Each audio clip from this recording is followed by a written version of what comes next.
नमस्कार, आप देख रहे हैं जनतंत्र टीवी दिल्ली स्पेशल के साथ हाजिर हूं मैं शिल्पा तोमर। बुराड़ी विधानसभा के मुकंदपुर गली नंबर 4 के हालात को देखकर आप हैरान रह जाएंगे, क्योंकि यहां पर काफी अरसे से दुकानों में लगे हुए ताले खोले नहीं गए। लोग अपने घरों में महामारी के डर की वजह से कैद होकर रह गए हैं, क्योंकि उनके घरों के बाहर नालियों से निकलते गंदे पानी से जल भराव की स्थिति उत्पन्न हो चुकी है।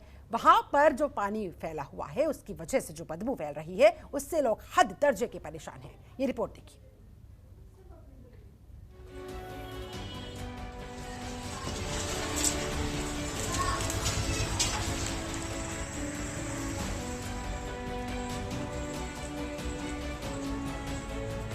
ये नज़ारा मुकुंदपुर गली नंबर 4 का है।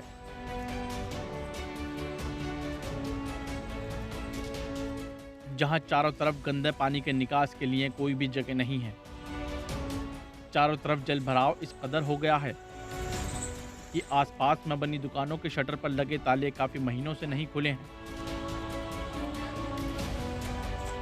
लोग किसी भी काम को करने के लिए इस सड़क से आते जाते हैं, लेकिन चारों तरफ गंदा पानी भरा हुआ है।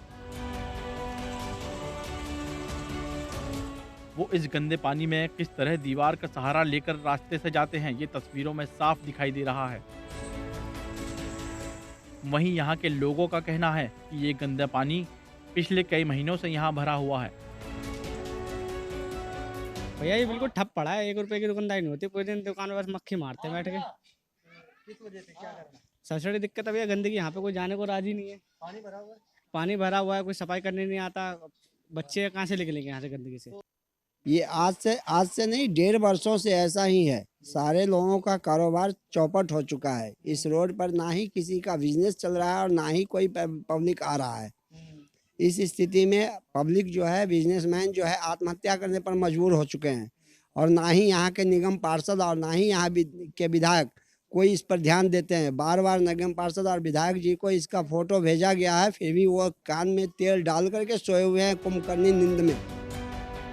यहाँ के स्थानीय निवासियों ने निगम पार्षद अजय शर्मा को कई बार शिकायत की है,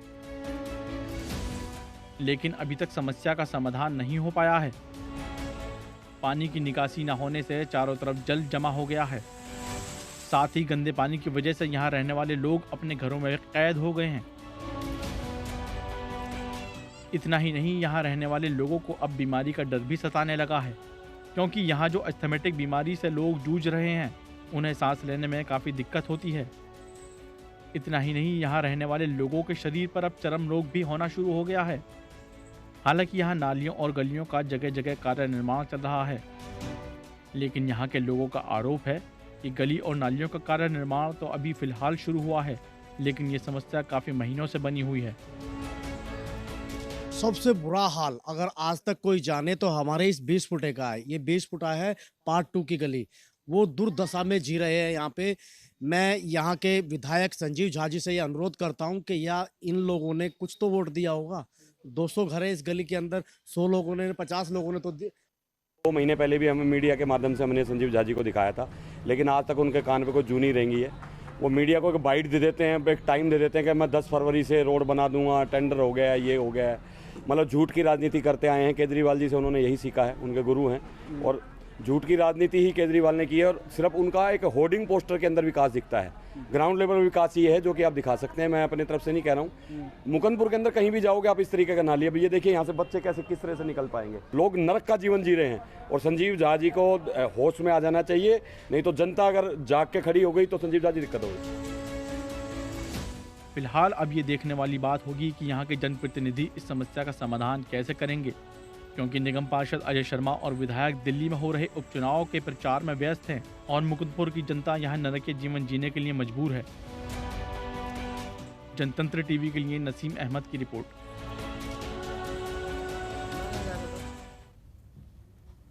वहीं दिल्ली में निगम उपचुनाव को ध्यान में रखते हुए त्रिलोकपुरी में प्रेस कॉन्फ्रेंस का आयोजन किया गया। इस दौरान विपक्ष नेता रामवीर सिंह बिधूड़ी भी मौजूद रहे। इस प्रेस कॉन्फ्रेंस में उन्होंने दिल्ली सरकार पर जमकर हमला बोला, जमकर निशाना साधा। उन्होंने कहा, आम आदमी पार्टी के पास खुद का कोई जनाधार है ही नहीं। त्रिलोकपुर इलाके में किसी तरह का विकास नहीं देखा गया। इलाके में जगह जगह कूड़े का ढेर लगा रहता है। ना ही इलाके में स्कूल बन पाया, ना ही स्वास्थ्य सेवाओं पर ध्यान दिया गया। वो यही नहीं रुके, उन्होंने कहा सरकार को प्रत्याशी क्षेत्र का नहीं मिला तो बाहरी लोगों को लाकर यहाँ पर उम्मीदवार बना दिया गया।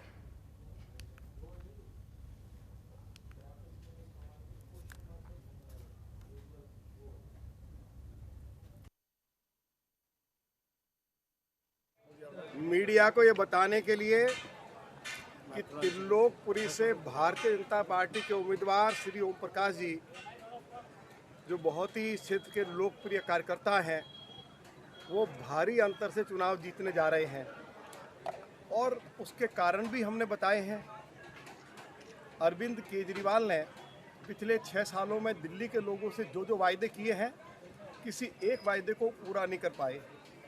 उन्होंने ये वायदा किया था कि हम दिल्ली की जो पुनर्वास बस्ती है, जिसमें त्रिलोकपुरी भी है, यहाँ के निवासियों को मालिकाना हक देंगे, वो नहीं दे पाए।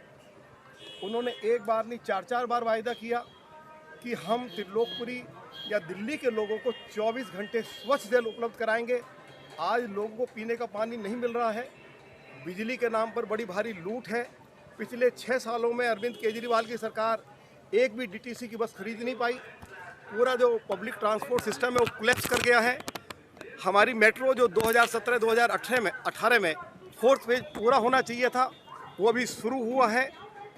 दिल्ली जो है वो दुनिया की सबसे ज़्यादा प्रदूषित राजधानी घोषित कर दी गई है और कोरोना महामारी के चलते हुए सुप्रीम कोर्ट को ये कहना पड़ा कि दिल्ली के हॉस्पिटल्स की ऐसी हालत है कि उसकी हालत की यदि हम तुलना करें बूचड़ खाने से, तो हॉस्पिटल्स की हालत बूचड़ खानों से भी बदतर है।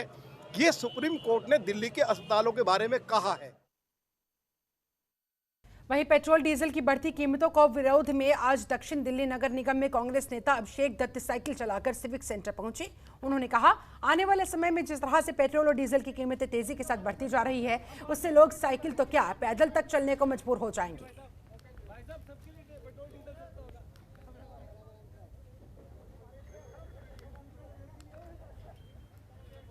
देश भर में बढ़ते पेट्रोल, डीजल और घरेलू गैस की कीमतों के खिलाफ प्रीत विहार इलाके के पेट्रोल पंप के पास कांग्रेस पार्टी के कार्यकर्ता पहुंचे। वहां जाकर जमकर प्रदर्शन किया। ये देखिए तस्वीर आपके सामने। कांग्रेस पार्टी के जिला कृष्णा नगर कांग्रेस कमेटी के अध्यक्ष गुरुचरण सिंह राजू के नेतृत्व में दर्जनों की संख्या में स्थानीय कांग्रेस नेता कार्यकर्ता मौजूद दिखे। इस दौरान इन लोगों की तरफ से कहा गया कि पेट्रोलियम पदार्थ की कीमत अंतर्राष्ट्रीय बाजार में कम होने के बावजूद देश में पेट्रोल, डीजल, घरेलू गैस की कीमतें रोजाना नए नए रिकॉर्ड बनाती जा रही है। लेकिन केंद्र की मोदी सरकार, दिल्ली की आम आदमी पार्टी सरकार आंखें मूंदे बैठी है।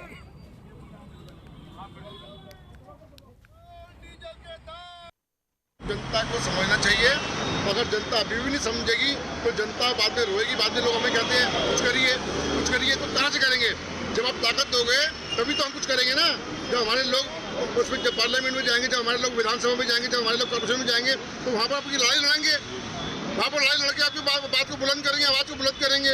जब आप उनको भेजोगे नहीं तो कौन सा बुलंद करेगा? तो इसलिए हम आपसे अनुरोध करते हैं कि कांग्रेस के लोगों को जितवाइए और कांग्रेस के लोग जब जाएंगे किसी निगम के अंदर तो वहाँ पर आपकी आवाज़ को बुलंद करेंगे।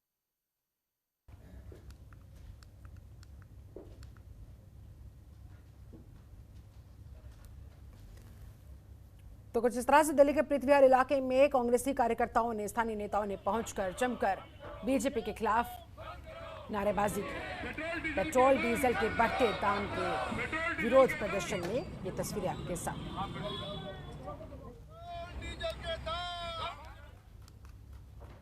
वहीं मोदी सरकार की तरफ से पेश किए गए आम बजट को लेकर आज पूर्वी दिल्ली के विश्वास नगर इलाके में बीजेपी ने इंटेलेक्चुअल मीट का आयोजन किया। इस मौके पर बीजेपी के दिल्ली प्रदेश अध्यक्ष आदेश गुप्ता ने केंद्र सरकार के बजट को सर्वसमावेशी बजट बताया। उन्होंने कहा, इसमें सभी वर्गों का ध्यान रखा गया है। इस मौके पर पूर्वी दिल्ली नगर निगम के मेयर निर्मल जैन, क्षेत्रीय पार्षद पूर्व महापौर अंजू कमलकांत के अलावा बीजेपी के कई और नेतागण भी उपस्थित नजर आए। भारत के युवा जॉब देने वाले बनेंगे, जॉब लेने वाले नहीं बल्कि जॉब देने वाले। और चाहे वो महिलाओं के विकास की बात हो, उनके उत्थान की बात हो, किसानों के उत्थान की बात हो, समाज के पिछड़े वर्गों के उत्थान की बात भी इस बजट में है।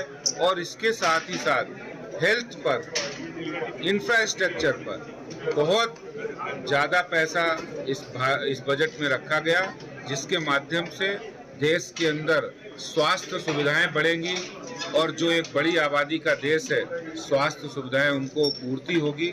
और मैं समझता हूं कि प्रधानमंत्री आयुष्मान योजना, जिसका पहले अभी तक 1.5 करोड़ लोग उससे लाभान्वित हो चुके हैं, 30,000 करोड़ रुपए उसमें लोगों को पैसा दिया जा चुका है। इसी तरह जन कल्याणकारी योजनाओं के साथ साथ सर्वसमावेशी बजट है, जिसमें सभी वर्गों का ध्यान रखा गया हो। उधर दिल्ली में महात्मा गांधी की पत्नी कस्तूरबा गांधी की 74वीं पुण्यतिथि के मौके पर कार्यक्रम का आयोजन किया गया। इस मौके पर बख्तावरपुर के कस्तूरबा गांधी राष्ट्रीय स्मारक ट्रस्ट ने मातृ दिवस भी मनाया। कार्यक्रम में महात्मा गांधी की पोती तारा गांधी भट्टाचार्य भी शामिल होने पहुंची। साथ ही कवि सम्मेलन का भी आयोजन किया गया, जहां जाने माने कवि अनिल अग्रवंशी के साथ स्थानीय निगम पार्षद सुनीत चौहान भी उपस्थित दिखे। इस दौरान आयोजकों ने बताया कि हमें कस्तूरबा गांधी के जीवन से प्रेरणा लेनी चाहिए। मैं सुकन्या भरतराम कस्तूरबा ट्रस्ट की मैं ट्रस्टी हूँ और मैं कई सालों से मतलब 94 से यहाँ कस्तूरबा बख्तावरपुर से जुड़ी हुई हूँ। आज का कार्यक्रम था, तो आज कार्यक्रम जो कार्यक्रम रहा है वो है कस्तूरबा दिवस, मतलब कस्तूरबा गांधी का डेथ एनिवर्सरी। तो एक बहुत पवित्र दिन है हम सब के लिए, मगर पवित्र का मतलब शोक मनाना नहीं, हमारे लिए ये दिन है इंस्पिरेशन का, प्रेरणा लेने की। तो आज जो सब कवि एकत्रित होके जैसे उन्होंने हम सबको हंसाया, ये एक प्रेरणा का अवसर हो गया हम सब के लिए। उधर साउथ दिल्ली के थाना गोविंदपुरी में दिल्ली पुलिस सप्ताह धूमधाम से मनाया गया, जिसमें जॉइंट सीपी, डीसीपी, तमाम साउथ ईस्ट दिल्ली के अधिकारी मौजूद नजर आए। इस कार्यक्रम के दौरान जॉइंट सीपी ने अधिकारियों को अपने कर्तव्य के प्रति अवगत करवाया, साथ ही साथ अधिकारियों में काम करने का जज्बा बढ़ाया, जोश बढ़ाया। फिटनेस को लेकर अपने अधिकारियों से वो बातचीत करते नजर आए। यही नहीं, उन्होंने पुलिस की नौकरी में आने वाली परेशानियों के बारे में भी चर्चा की। उसके बाद पुलिस को परिवार को फेस करना पड़ता है। तो यहाँ पर ये पुलिस के तमाम आला अधिकारियों के साथ बातचीत का पूरा कार्यक्रम रखा गया। ये धूमधाम से दिल्ली पुलिस सप्ताह का कार्यक्रम मनाया गया। साउथ दिल्ली में ये कार्यक्रम रखा गया था, जिसमें जॉइंट सीपी खुद उपस्थित पहुंचे। यहाँ पर पुलिस के तमाम आला अधिकारियों के साथ सीधे तौर पर बातचीत करते नजर आए, चर्चा करते नजर आए। देखिए, ये दिल्ली पुलिस वीक तो हर साल होता है, क्योंकि इस साल हम लोग का जो डिपार्टमेंट है वो उसकी स्थापना हुई थी। एक तरह से एक आईजी यहाँ पे नियुक्त हुए थे दिल्ली में फर्स्ट टाइम। लेकिन ये जो हमारा ट्रेडिशन है बड़ा खाना का, जिसमें हम हर रैंक्स मिल के साथ खाना खाते हैं और एंजॉय करते हैं, और साथ में जो हम लोग का संपर्क सभा होता है कि किसी को कोई दिक्कत है अगर इस तरह से, तो डीसीपी साहब ने सबसे ये तो संपर्क सभा, और ये इस तरह की जो ट्रेडिशन है वो उसको अच्छे ट्रेडिशन है। आज के कई की भाषा में इसको टीम बिल्डिंग कहा जाता है, कि जो सब टीम को किस तरह से हम लोग अच्छा रखें और बनाएं। तो ये इसका एक ये परंपरा है, ये हम लोग इसको जारी रख रहे हैं, आगे चला रहे हैं। दिल्ली के अंदर आज ये गोविंदपुरी थाने के अंदर सबसे बड़ा प्रोग्राम किया गया सर जी। तो कितने इसके अंदर से अधिकारी हैं, कितने? इसमें तो पूरे साउथ ईस्ट डिस्ट्रिक्ट के लोग हैं यहाँ पे। सिर्फ जो एसेंशियल ड्यूटीज़ पे नहीं है, सारे लोग यहाँ पे हैं जो एसेंशियल ड्यूटीज़ पे नहीं है। खबरों के निष्पक्ष विश्लेषण के लिए सब्सक्राइब करें Jantantra TV and press the bell icon. Never miss any update.